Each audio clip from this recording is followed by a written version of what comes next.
Halo teman-teman, kembali lagi bersama saya Herianto di YouTube channel Edukasi. Di video kali ini saya akan membahas terkait dengan pertanyaan-pertanyaan yang seringkali muncul ketika seminar proposal, baik skripsi maupun tesis. Teman-teman, ada satu pertanyaan yang pertama biasanya ditanyakan oleh dosen penguji adalah terkait dengan judul, teman-teman. Jadi biasanya pertanyaannya adalah mengapa kamu mengambil judul penelitian ini, atau kenapa judul penelitianmu itu seperti ini. Nah, ketika kamu ditanya seperti ini, tentu kamu harus menjawabnya secara ilmiah ya. Di sini karena ditanyanya judul, kamu bisa menjelaskan mulai dari latar belakangnya ya, dari latar belakang masalah gitu ya. Karena kan latar belakang masalah ini yang melatari kamu mengapa mengambil judul itu.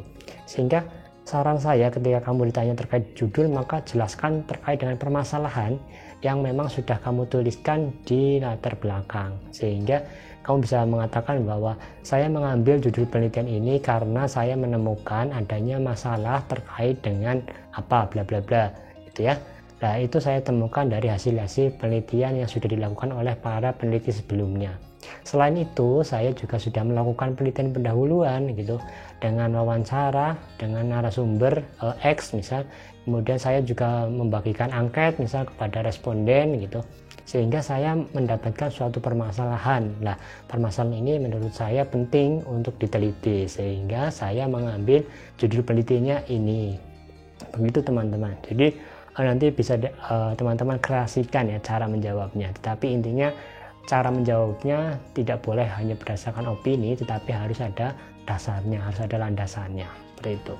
Kemudian pertanyaan yang kedua sebetulnya hampir mirip dengan yang tadi, yaitu biasanya adalah apakah menurut Anda permasalahan yang Anda tuliskan ini penting untuk diteliti. Nah, ini kan sebetulnya jawabannya agak susah gitu ya, karena yang ditanya adalah apakah permasalahan yang hendak Anda teliti ini penting untuk diteliti gitu ya.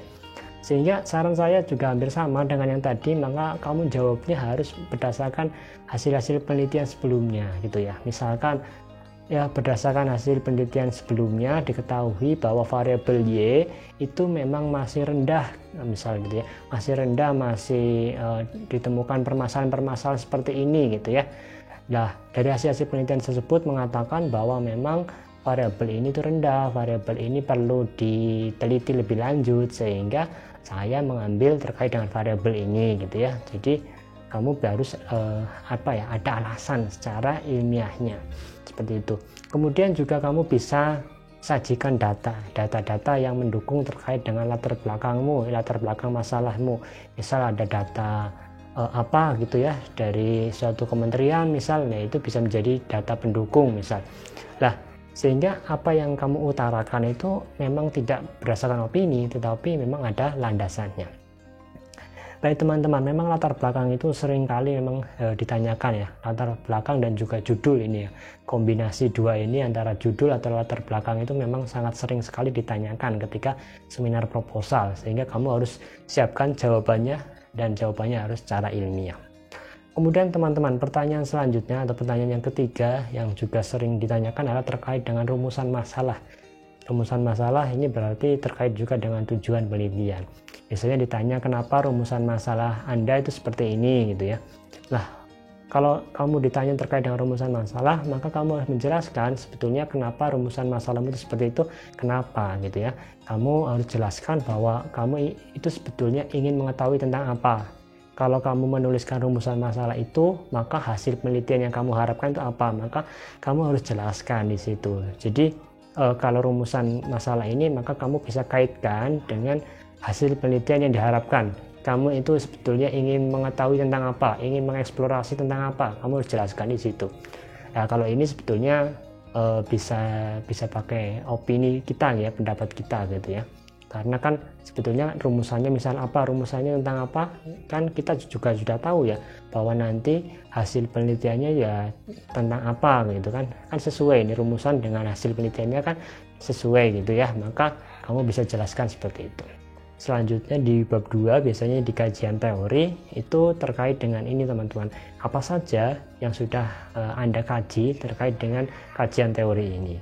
Kalau ditanya apa saja yang sudah dikaji terkait dengan teori-teori terkait dengan kajian teori itu, maka kamu sebutkan saja misal Ya, yang pertama yang saya kaji yaitu terkait dengan ini, teori ini, yang kedua terkait dengan ini, yang ketiga terkait dengan ini. Kamu sebutkan saja, itu kan di proposalmu sebetulnya sudah ada, sehingga pertanyaan ini cukup mudah. Kemudian pertanyaan yang keempat teman-teman, itu terkait dengan sintesis biasanya. Jadi seringkali dosen penguji atau pembimbing itu juga menanyakan gitu ya, mana sintesis yang Anda lakukan setelah mengkaji terkait dengan teori gitu ya. Mungkin lain waktu nanti akan saya jelaskan ya terkait dengan cara membuat sintesis itu seperti apa gitu ya. Tetapi intinya adalah ketika kamu mengkaji sesuatu ya harus ada sintesisnya gitu ya. Sintesis ini kan berdasarkan kesimpulan dari peneliti setelah mengkaji sekian banyak sumber gitu. Jadi biasanya ini juga ditanyakan. Kemudian yang kelima teman-teman, ini masih di bagian bab 2 ya. Itu biasanya sering ditanyakan adalah terkait dengan indikator teman-teman. Jadi aspek dan indikator. Nah, indikator ini biasanya terkait dengan variabel terikatnya atau variabel dependennya. Misalkan variabel dependen yang hendak kamu teliti misal terkait dengan motivasi misalnya. Nah, biasanya dosen penguji itu tanya, mana indikator terkait dengan motivasi gitu ya. Ditanya biasanya lah. Biasanya kan kita sajikan indikator itu dalam bentuk tabel gitu ya. Ada aspek, kemudian ada indikatornya gitu. Nah, itu biasanya harus ada gitu. Baik teman-teman, kalau tadi sudah di bab 2, maka di bab 3 terkait dengan metode, biasanya paling sering ditanyakan adalah terkait ini teman-teman. 3 itu kan kita menjelaskan ya jenis penelitiannya, misal jenis penelitiannya itu kuantitatif apa gitu ya, kualitatifnya apa, misal itu kan seringkali kita diminta untuk menjelaskan. Nah ini teman-teman juga harus bisa menjelaskan. Lah kalau ditanya tentang jenis penelitian, sebetulnya ini kan kaitannya dengan latar belakang tadi gitu ya. Nah, kalau latar belakangnya tadi tentang apa ya cocoknya itu jenis penelitiannya apa ini kan sebenarnya ada hubungannya lah.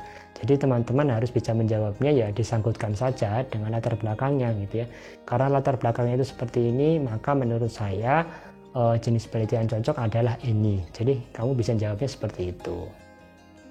Kemudian pertanyaan selanjutnya teman-teman yang juga sering ditanyakan adalah terkait dengan instrumen ya. Kalau di bab 3 tentu yang paling penting adalah instrumen penelitian. Nah, instrumen penelitian ini biasanya ditanyakan adalah apa saja instrumen penelitian yang kamu gunakan untuk mengumpulkan data. Nah, kalau ditanya apa saja berarti kamu cukup sebutkan saja bahwa instrumen penelitian yang saya gunakan yaitu satu misal saya menggunakan angket, kemudian yang kedua saya menggunakan lembar observasi misal. Yang ketiga saya menggunakan wawancara gitu misal. Nah itu kamu sebutkan saja apa saja yang kamu gunakan. Nah biasanya tidak hanya itu ya, kalau terkait dengan instrumen biasanya juga dosen penguji itu menanyakan misal variabel ini tuh instrumennya apa gitu ya, misal motivasi gitu ya, tadi kan contohnya motivasi lah. Kalau motivasi ini pakai instrumen apa gitu untuk mengambil atau mengumpulkan datanya misal. Jawab saja misal motivasi ini menggunakan angket kayak gitu, karena berdasarkan teori atau hasil penelitian yang saya baca bahwa motivasi itu memang instrumennya bisa menggunakan angket seperti itu. Kemudian setelah instrumen yang juga sangat sering sekali bahkan hampir selalu gitu ditanyakan adalah terkait dengan teknik analisis data teman-teman. Jadi teknik analisis data ini sering sekali ditanyakan. Jadi misal tadi ya motivasi gitu ya. Nah motivasi ini bagaimana teknik analisis data yang kamu gunakan ya, itu kamu harus bisa jelaskan gitu.